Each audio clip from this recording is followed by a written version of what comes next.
Divines and Deities Lore, Part 3.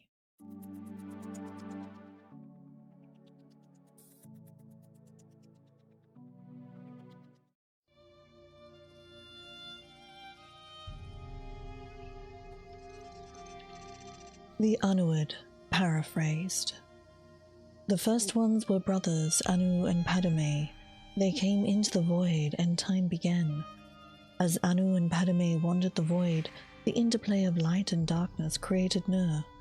Both Anu and Padme were amazed and delighted with her appearance, but she loved Anu, and Padme retreated from them in bitterness.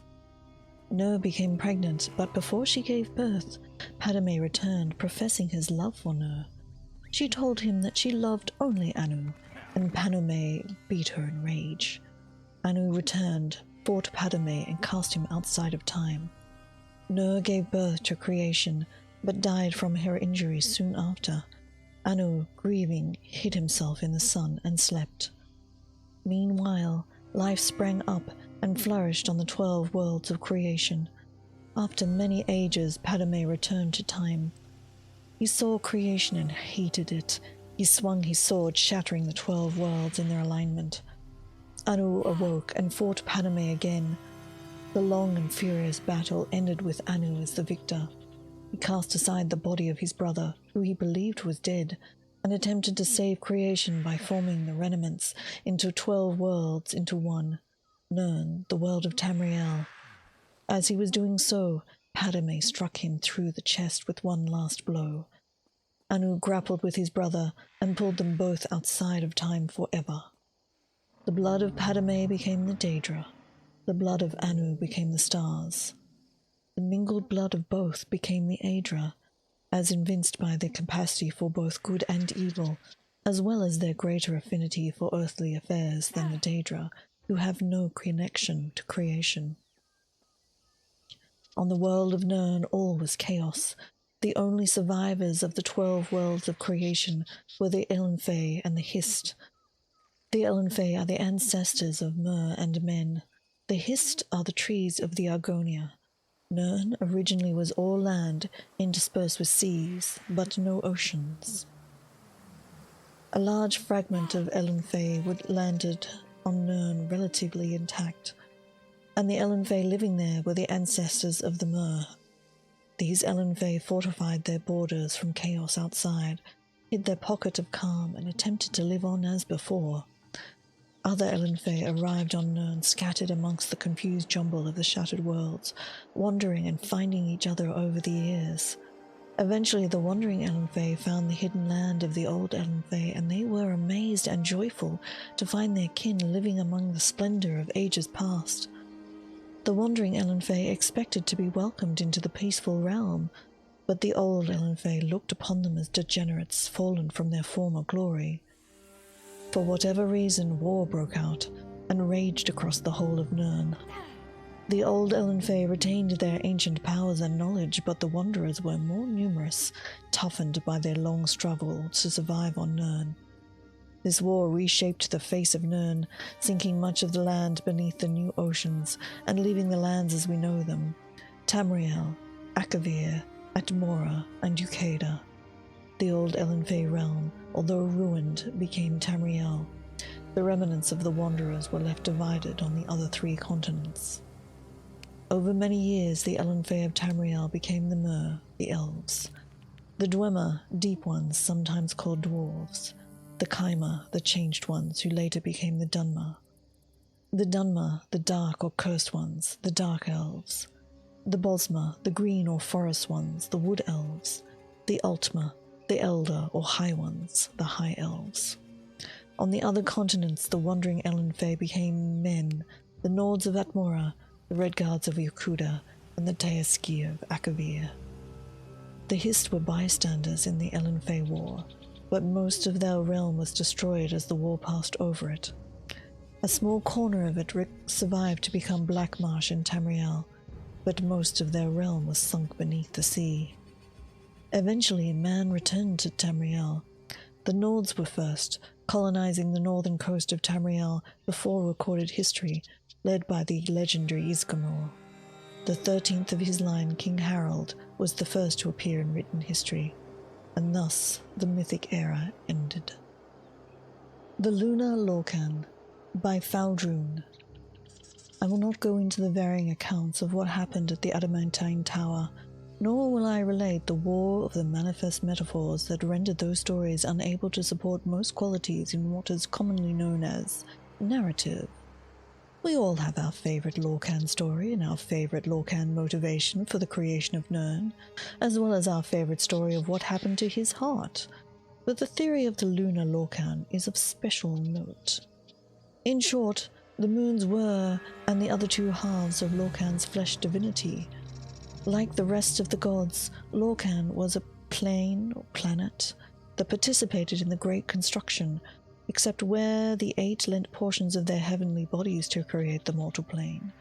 Lorcan's was cracked asunder, and his divine spark fell to Nirn as a shooting star, to impregnate it with a measure of its existence and a reasonable amount of selfishness.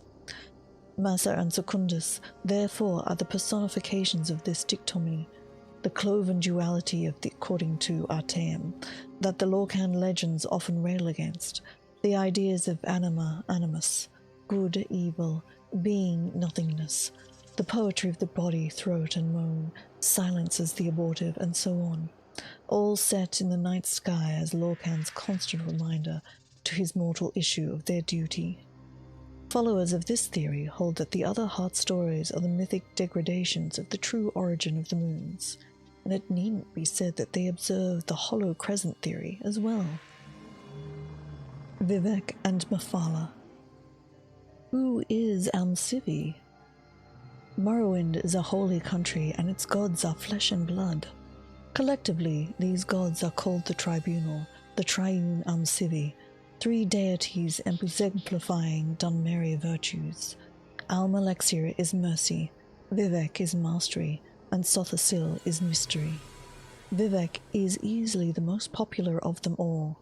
Vivec is also the most public, for he is the beloved warrior poet of the true people, paradoxically beautiful and bloody. Vivec is an artistic violence. Vivec is represented in temporal literature and liturgy as one of the divine kings of Morrowind. He guards the sacred Velothi subcontinent of Vardenfell and stands guard over Red Mountain. He is part of the Holy Tribunal, a god of the New Temple, and an aspect of the blessed and righteous Almcivi. This explicit presentation of Vivec as the guardian god-king and warrior poet is one of the most accessible and familiar to Westerners. However, it is important to remember that Vivec is also known to the Dunmer as the transcendent evolution of the Daedra that anticipated him. Black Hands Mephala, a foundation figure of the earliest Chimer. This is the darker side of Vivec, does not appear in the popular literature and liturgy, but is instinctively understood and accepted by the Dunmer as an integral part of Vivec's divine aspect. A more complete appreciation of the complex nature of Vivec requires an understanding of Vivec's anticipation, Mephala, and the darker themes represented by this Daedra's lord's modes and motivations. Who is Mephala? Each of the 3 tribunes of the temple were represented in the dawn of the Chimer culture by their anticipations. These anticipations are known to the West as the sinister Daedra lords Azura, Boethia, and Mephala. In temple theology, however, Azura is the anticipation of Sothosil, the mage lord of Almcivi. Boethia is the anticipation of Almalexia, Almcivi's mother and lady. Mephala is the anticipation of Vivec. According to legend, and under the guidance of these 3 Daedra lords, discontented throng of Altmer transformed themselves into a new people and founded a new land. And while Boethia, the so-called Prince of Plots, provided the revolutionary methods needed to bring about this transformation, Mephala was the shadowy implementer of these methods. As known in the West, Mephala is the demon of murder, sex, and secrets. All of these themes contain subtle aspects and violent ones: assassination, genocide, courtship orgy, tacit poetic truths. Mephala is understood paradoxically to contain and integrate these contradictory themes. And all these subtle undercurrents and contradictions are present in the Dhamma concepts of Vivek, even if they are not explicitly described and explained in temporal doctrine. The Dhamma do not envisage Lord Vivek as a creature of murder and sex and secrets. Rather, they conceive of Lord Vivek as a benevolent king, guardian warrior, poet-artist. But at the same time, unconsciously, they accept the notion of darker hidden currents beneath Vivek's benevolent aspects. For example, one of the most striking, persistent myths associated with Vivek is the story that Vivek conspired with his co-rulers Almalexia and Sothasil in the murder of Lord Nerevar, the greatest of the Dhamma heroes and generals. The story is derived from Ashlander oral tradition and is flatly contradicted by all temple traditions. Nonetheless, the tale is firmly established in the Dhamma imagination, as if to say, of course Vivek would never have conspired to murder Lord Nerevar, but if it's happened so long ago, who can know the truth? The public face of Vivek is benign, sensitive, compassionate, and protective of his followers. At the same time, the Dhamma seem irrationally comfortable with the hidden aspects of Vivek, the darker components of violence and lust and conspiracy associated with the more primitive and ruthless impulses of the anticipations. I hope you've been enjoying these lore readings, and if you have, please do consider subscribing to the channel. Thanks for watching.